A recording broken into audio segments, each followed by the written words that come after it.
सभी दर्शकों का शास्त्रीय विद्या पर हार्दिक स्वागत है। आज महोदया जी आई हुई हैं।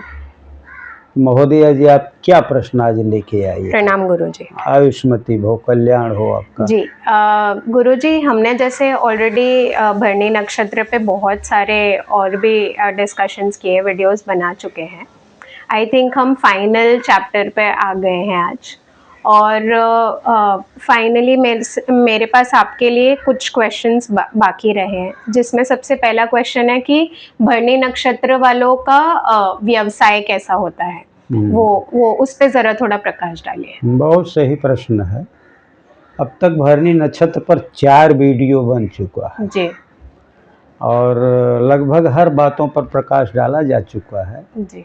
अभी आपकी कुछ प्रश्न बाकी हैं जी।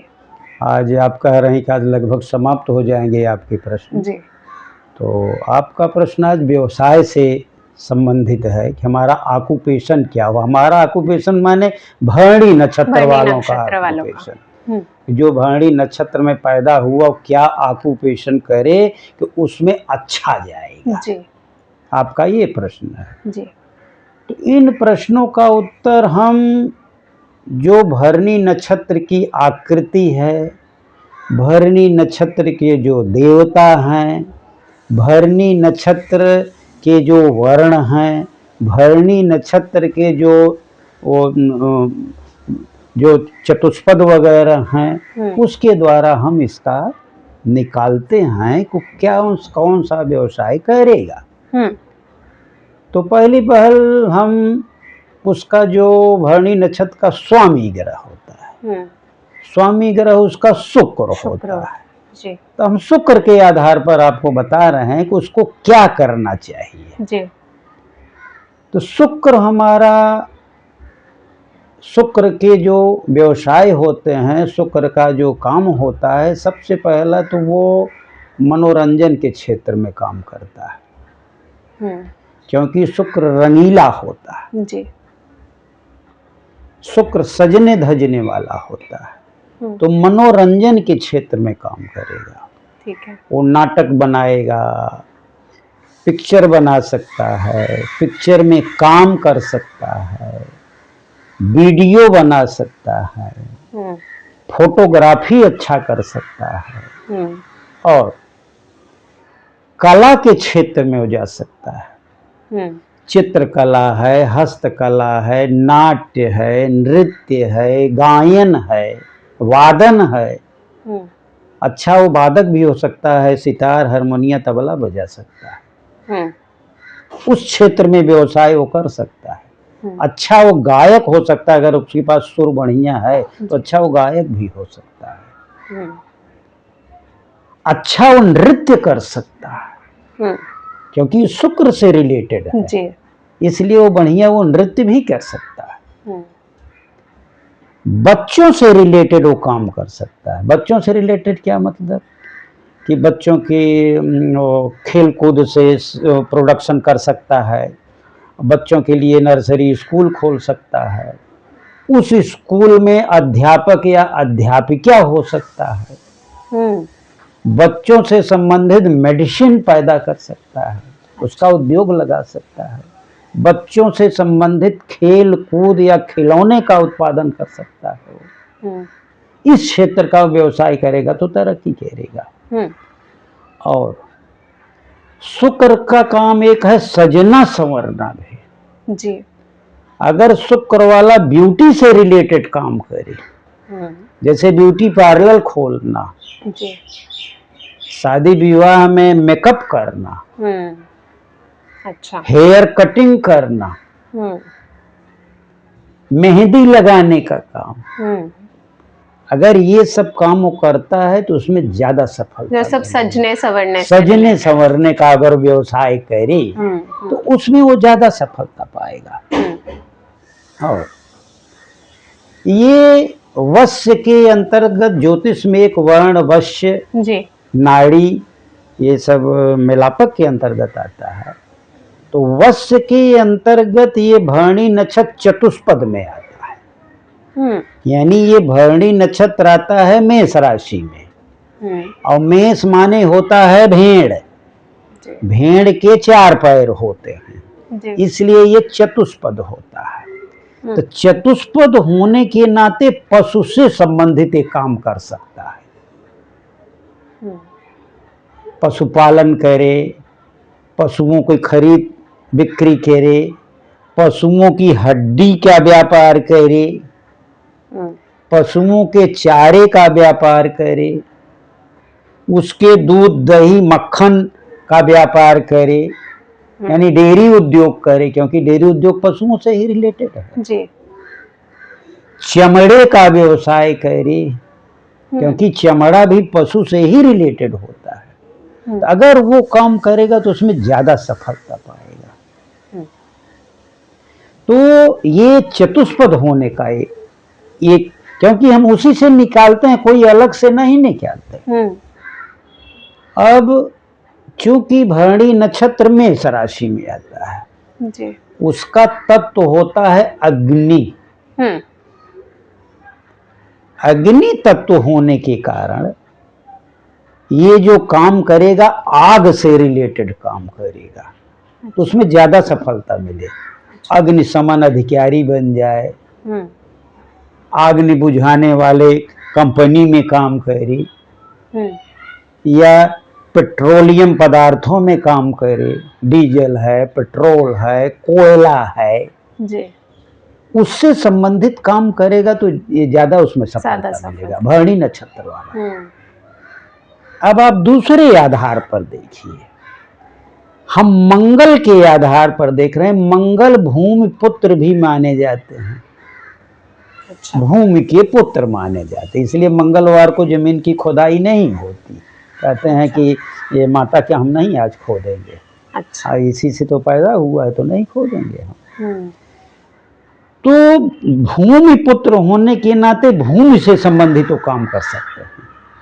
भूमि की खरीद फरोख्त, रियल एस्टेट का काम, उसमें भी भूमि का खरीद फरोख्त होता है। जी। या उसमें बीज बोना, बीज भी बोने का काम कर सकते हैं। जी।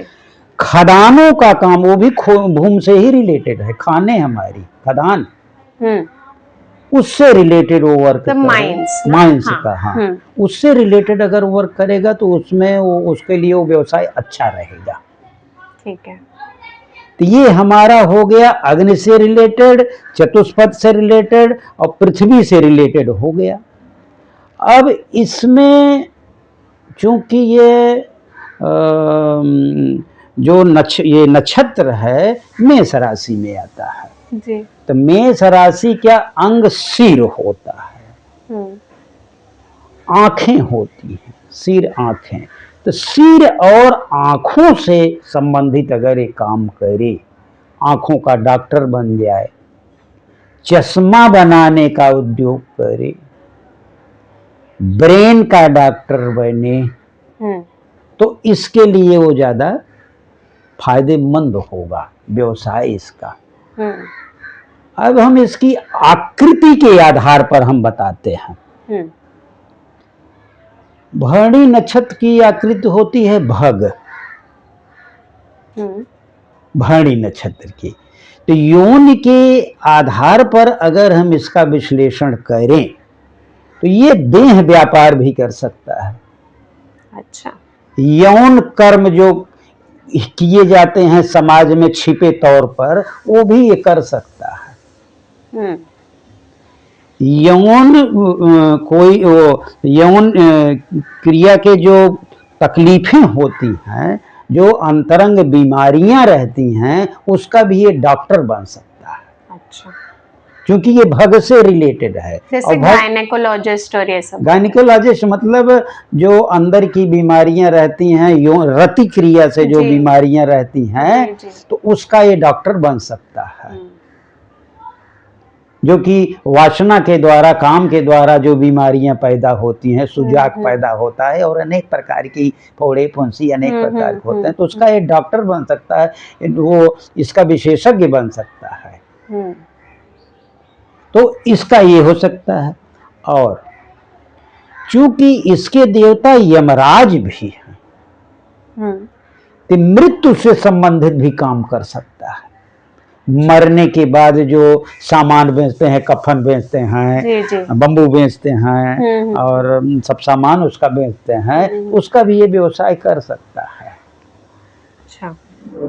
और कौन सा व्यवसाय कर सकता है? क्योंकि इसका स्वभाव उग्र होता है। जी। तो ये कसाई क्या काम कर सकता है? काटने पीटने का मुर्गा काट रहे हैं, भैंसा काट रहे हैं, बकरी काट रहे हैं, तो ये सब काम ये अच्छे ढंग से कर सकता है। क्योंकि हमारे यमराज धर्मराज भी जी। और नियम कानून के पक्के हैं जी। उनका सब हिसाब चित्रगुप्त लिखते रहते हैं, उनको बताते हैं कि ये ऐसा किया, ऐसा किया जी। और उसका फल वो प्रदान करते हैं। जी। तो इसके लिए न्यायाधीश भी बन सकता है। न्यायाधीश का ये व्यवसाय करे, जज की तैयारी करे तो हो सकता है।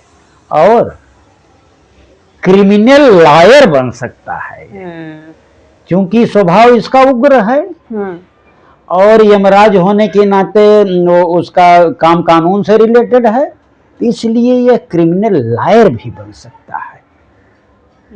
तो इस प्रकार से इसका ये व्यवसाय रहा। शायद आपको ये समझ में आ गया होगा कि इस पर मंगल का भी प्रभाव है, शुक्र का भी प्रभाव है, इसकी आकृति भग का भी प्रभाव है, मंगल भगवान पृथ्वी से पैदा हुए वो भी प्रभाव है, इसके स्वभाव का प्रभाव है। उसी के आधार पर अगर ये व्यवसाय करे तो उसमें प्रफुल्लित होगा, ये आगे जाएगा। जी जी। तो शायद आपको व्यवसाय के बारे में समझ में आ गया होगा। बहुत डिटेल में समझ आ गया है। बहुत सारे प्रोफेशंस हैं जो भरणी नक्षत्र वाले आप लोग एक्सप्लोर कर सकते हैं। अब इससे आपकी आगे का आपका क्या प्रश्न है? जी, इससे मेरा दूसरा प्रश्न उत्पन्न होता है, जो है कि भरणी नक्षत्र वालों की लाइफ में या वो क्या क्या समस्याएं झेल सकते हैं या क्या हो सकती हैं? वो बहुत सही प्रश्न है जी। व्यवसाय आपने समझ लिया। अब आप जानना चाहते हैं कि इसमें समस्या क्या आती है भरणी नक्षत्र वालों जी, और उसका उपचार क्या है। उपचार भी जानना अत्यंत आवश्यक है। नहीं समस्या बता के उपचार ही नहीं जाना तो क्या जी जी जी। पहली बात तो ये जान लीजिए कि ये जिसका कारक है उसमें समस्या आती है। जैसे भरणी नक्षत्र में मेष राशि में है जी, तो मेष राशि सिर का कारक है, तो इसमें सिर में प्रॉब्लम आएगी। कहीं ब्रेन हैमरेज हो सकता है, सिर का दर्द हो सकता है, अधकपारी हो सकती है, या जो मिर्गी टाइप का आता है, जो ये भी मानसिक ही बीमारी, ब्रेन की ही बीमारी है, उस टाइप का हो सकता है इसमें। और आंखों की भी बीमारी हो सकती है। अब बीमारी होती कब है? जब हम भरणी नक्षत्र में मान लो पैदा हुए, तो उस समय जब पैदा हुए तो उसकी कुंडली बनी, उस समय कौन से ग्रह कहाँ पर थे। तो जब कोई पापी ग्रह या दुष्ट ग्रह वो भरणी नक्षत्र पर अपनी दृष्टि डालता है, लग्न पर दृष्टि डाला, तो लग्न पर जब दृष्टि डालेगा तो हमेशा उसकी दृष्टि नहीं गड़बड़ होगी। जब उसकी महादशा आएगी या अंतरदशा आएगी, तो जब वो दशा आएगी तो उसमें वो तकलीफ पैदा करेगा। तो किसी की दृष्टि हो या वो देवता जो है जहाँ पर भरणी नक्षत्र आपका है, उस राशि क्या देवता 6, 8, 12 में चला गया, 6वां, 8वां, 12वां दुख भाव होता है, तो आपको वो पीड़ित करेगा अपनी दशा में। तो अब उसका उपचार क्या करें? क्योंकि हम पीड़ित होकर के मान लो दवा कर रहे हैं तब भी नहीं फायदा हो रहा है, क्योंकि आदमी कहता है दवा भी करो दुआ भी करो। तो दुआ के अंतर्गत तो यही ज्योतिष आता है जी, दवा के अंतर्गत नहीं, दुआ के अंतर्गत आता है जी। तो उसके लिए सबसे अत्यंत आवश्यक होता है कि उस नक्षत्र के देवता की पूजा पाठ करना। अब भरणी नक्षत्र के देवता यमराज है, हम अगर यमराज की पूजा पाठ करें तो हमें राहत मिलती है। तो यमराज की हम पूजा पाठ कैसे करें? उनकी मंत्रें होती हैं। अच्छा। जैसे मंत्र है यमाय नमः,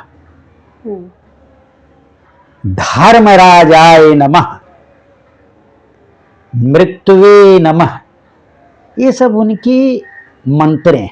तो इसका जाप करेंगे? इसका जप होता है डेली एक माला में 108 मनियां होती हैं जी। उसका जप करो।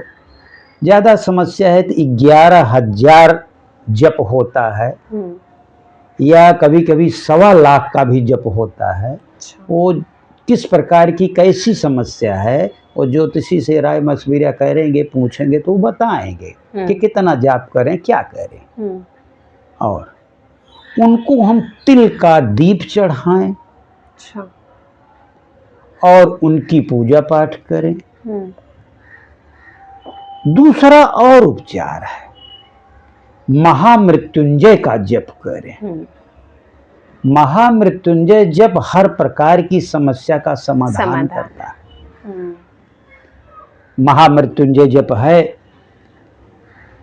कि जो महामृत्युंजय जप है त्र्यंबकम यजामहे सुगंधिम पुष्टिवर्धनम उर्वारुकमिव बंधनान मृत्योर्मोक्षीयमामृतात्। तो इस मंत्र का जप अगर करें तो शायद लगभग हर प्रकार की समस्या से आप दूर हो सकते हैं जी।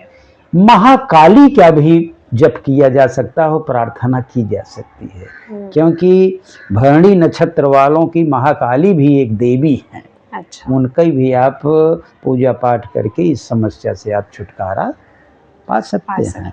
तो यही आपका समस्या है और यही समाधान है। तो समस्या में सिर की समस्या आएगी, आँखों की समस्या आएगी, तो ये जो समस्याएं आएगी तो आपका यही निदान इसमें होता है। तो शायद आपका समस्या का भी मालूम पड़ गया होगा, समाधान भी मालूम हो गया होगा। और कोई प्रश्न हो तो पूछिए। जी नहीं गुरुजी, मेरा यही अगला प्रश्न था कि उसके समाधान क्या है, बट आपने उसको क्लब करके ऑलरेडी बता दिया है। तो आई थिंक हम ये वाले टॉपिक की आज समाप्ति करते हैं और ये डिस्कशन पे विराम देते हैं। अगला कौन सा नक्षत्र होगा गुरुजी वो आप बता दीजिए। अगला कृतिका नक्षत्र होगा। ठीक है, तो नेक्स्ट कृतिका होगा तो आप लोग उसका वेट करिए डेफिनेटली। चलिए आप ऐसे आती रहें। आपको बहुत बहुत धन्यवाद और दर्शकों को भी बहुत बहुत धन्यवाद एवं आभार।